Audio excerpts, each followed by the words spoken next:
Welcome to Ubaid learning school. आज हम पढ़ेंगे class 9 chapter 8 linear graphs and their application की exercise 8.1। So without further ado let's jump right in. Exercise 8.1 का question number 4 start करते हैं। Find the value of m and c of the following lines by expressing them in the form y is equal to mx plus c। तो हमने m and c variables की values find करनी है, लेकिन पहले हमने ये जो पार्ट्स हैं इन सब के क्वेश्चंस को y is equal to mx plus c की फॉर्म में लिखना है। उसके बाद हम m and c वेरिएबल्स की वैल्यूज फाइंड करेंगे। तो चलिए फर्स्ट पार्ट देखते हैं, तो आपको खुद पता चल जाएगा कि इसको कैसे सॉल्व करना है। तो यहाँ पर देखें, हमने इस इक्वेशन को, ये जो फर्स्ट पार्ट की इक्वेशन है, इसको y is equal to M X plus C की फॉर्म में लिखना है ताकि हम m एंड c वेरिएबल्स की वैल्यूज फाइंड कर सकें। तो हमने दो वेरिएबल्स की वैल्यूज फाइंड करनी है, तो सबसे पहले उस फॉर्म में लिखेंगे। तो यहाँ पर y है ऊपर, तो नीचे y वाली जो टर्म है यानी 3y, उसको आइसोलेट करना है हमने, यानी लेफ्ट साइड पे हमारे सिर्फ y वाली टर्म हो, बाकी सब टर्म्स को हम राइट साइड पे ले जाएंगे। तो यहाँ पर 3y है, तो लेफ़्ट साइड पे हमारे 3y आ जाएगा, और ये 2x जो है हमारा इज़ इक्वल टू, ये जो 2x है ये प्लस है, ये राइट पे जाके माइनस हो जाएगा, माइनस 2x, और ये -1 भी राइट पे जाके +1 हो जाएगा। तो अब देखें हमारे पास लेफ़्ट पे y है, लेकिन y के साथ ऊपर y के साथ कोई कोएफिशिएंट नहीं है, 1 है, लेकिन यहाँ पर हमारे कोएफिशिएंट 3 है। तो इस y के साथ भी कोएफिशिएंट 1 होना चाहिए, यानी कि y को अकेला होना चाहिए। तो इस y को अकेला करने के लिए ये 3 यहाँ मल्टीप्लाई हो रहा है, तो राइट पे जाके ये 3 दोनों टर्म्स के साथ डिवाइड हो जाएगा। तो -2/3 हो जाएगा इंटू x, और प्लस, तो ये 1 से भी डिवाइड होगा 3, 1/3। अब देखें ये वाली फॉर्म जो है ये ऊपर वाली mx प्लस c की फॉर्म बन गई है। तो पहले ऊपर वाली इक्वेशन आपको साथ लिख देते हैं, y is equal to mx plus c। तो यहाँ पर देखें x का कोएफिशिएंट क्या है, राइट साइड पे m है, तो m की वैल्यू फाइंड करनी है। तो m यहाँ पर x का कोएफिशिएंट क्या है, -2/3, तो m की वैल्यू आ जाएगी m इज इक्वल टू -2/3।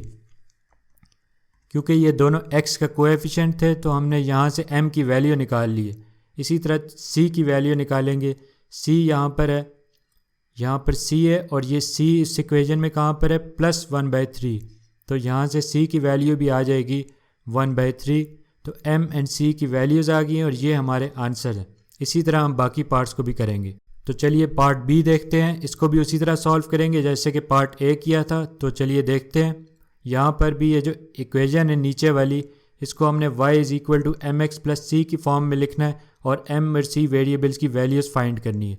तो पहले हम y को आइसोलेट करते हैं। तो यहाँ पर y क्या है, -2y, तो -2y को आइसोलेट करते हैं, लेफ्ट पे -2y रहेगा।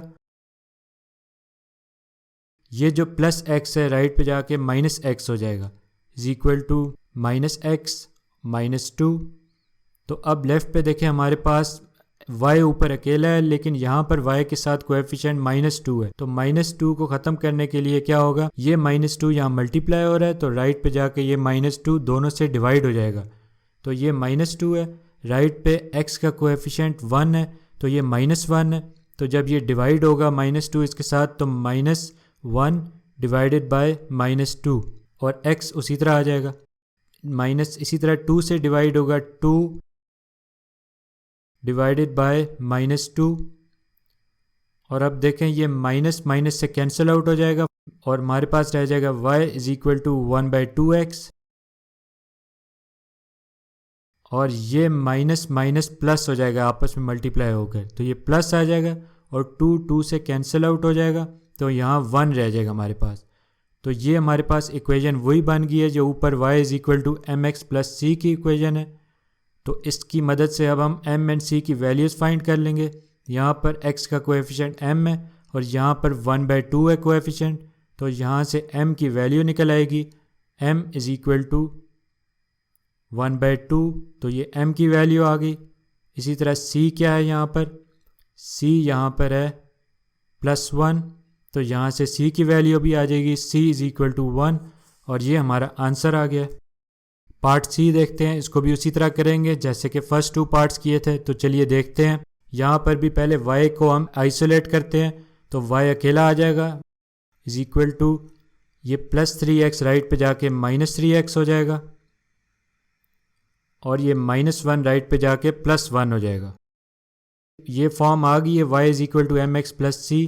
तो m क्या है यहाँ पर, x का कोएफिशिएंट -3, तो m की वैल्यू आ गई स्ट्रेट अवे -3।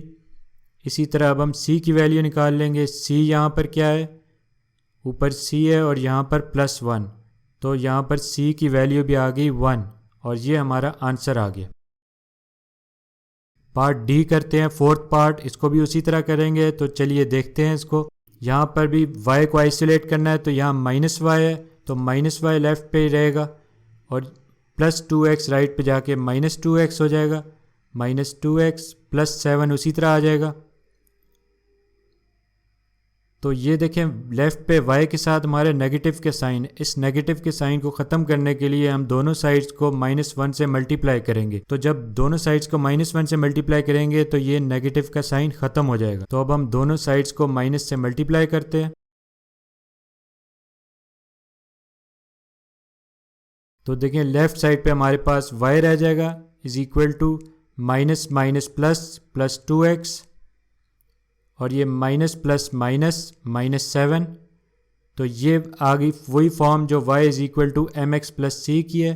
यहाँ पर m कोएफिशिएंट है और यहाँ x का कोएफिशिएंट 2 है, तो यहाँ से m की वैल्यू आ जाएगी m इज़ इक्वल टू 2। अब इसी तरह से c की वैल्यू फाइंड करेंगे। तो c हमारे पास क्या है, c है यहाँ पर -7, तो यहाँ से c इज़ इक्वल टू -7 और ये हमारे पास आंसर आ गया। अब इसी तरह पार्ट ई करते हैं, ये भी उसी तरह करेंगे। तो चलिए देखते हैं इसको कैसे करते हैं। तो यहाँ पर भी हम y वेरिएबल है उसको आइसोलेट करते हैं, तो लेफ़्ट पे y उसी तरह रह जाएगा हमारे पास। तो y इज़ इक्वल टू ये +3 राइट पे जाके -3 हो जाएगा और ये -2x राइट पे जाके +2x हो जाएगा।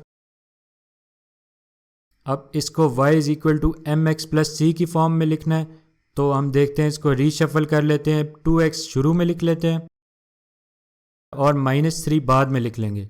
तो ये बन गई वही फॉर्म जो ऊपर थी एम एक्स प्लस सी की। तो x का कोएफिशिएंट m है, यहाँ पर 2 है, तो m की वैल्यू आ जाएगी m इज़ इक्वल टू 2। अब इसी तरह से c की वैल्यू फाइंड करनी है। c हमारे पास क्या है, यहाँ पर c -3 है, तो यहाँ पर c आ जाएगा -3 और ये इसका आंसर है। लास्ट पार्ट करेंगे f पार्ट, ये भी उसी तरह करेंगे जैसे कि पहले पार्ट्स करते आए हैं। तो चलिए देखते हैं। यहाँ पर भी y को आइसोलेट करना है, क्योंकि y अकेला होना चाहिए, तो ये राइट पे ही रखते हैं और ये +3 को लेफ़्ट पे ले आते हैं, -3 हो जाएगा। तो लेफ़्ट पे हमारे पास आ जाएगा 2x और ये +3 लेफ़्ट पे आके -3 हो जाएगा इज़ इक्वल टू y। तो y की वैल्यू आ जाएगी y। अब ये y बन गया y is equal to 2x -3, इसको इस फॉर्म में लिख दिया है ताकि अब ये y is equal to M X plus C की फॉर्म बन जाए। तो m की वैल्यू यहाँ पर 2 है, तो यहाँ से m की वैल्यू आ गई 2, क्योंकि ये दोनों x के कोएफिशिएंट थे। इसी तरह से c की वैल्यू आ जाएगी, c हमारे पास क्या है इसमें -3, तो यहाँ से c की वैल्यू भी आ गई -3 और ये हमारा आंसर है।